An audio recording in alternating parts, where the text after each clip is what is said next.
Turning to our fire watch coverage now, firefighters continue making progress on the Caldor fire. That fire has burned more than 217,000 acres, growing by less than 600 acres yesterday. Containment, meanwhile, has increased to 53%. Firefighters are continuing to put out hot spots and widen containment lines, and they hope those lines will be able to keep the fire from escaping despite increased wind. Paul Nelson reports. Firefighters are trying to gain even more ground on the Caldor fire, and the clock is ticking. A cold front moving into the area could cause some problems. This wind pushing is going to tell us how strong and how firm we are on our hold on this thing and those lines, so it's going to test it. There's still lots of active fire, and gusty winds could cause it to spread. There's also the potential for lightning, which could both start new fires and is also a hazard to all the troops out there on the line and all the ones sleeping overnight. It's also important for crews to cut down some hazard trees ahead of the storm.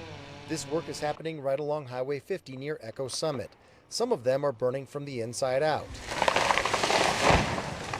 The goal is to bring them down before the wind does.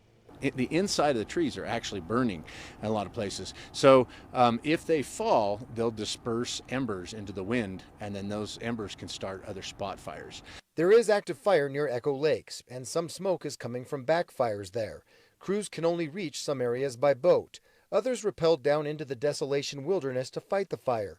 The upcoming storm could force them out. We're looking at extracting those folks now because of this fire front and the dynamics of this fire. It's really not safe for them to be out there, and so we can't leave them in that remote location. The storm could cause rocks and trees to roll downhill, but officials say mudslides are unlikely. Right now, we're not looking at the amount of precipitation that we would be very concerned with mudslides because it's going to move through so fast. Covering the story, Paul Nelson, 2 News. Now, the cold front could also offer some help to firefighters. Tolby says the temperatures will drop and the humidity will rise, so that's good news. And a little bit of rain could help too.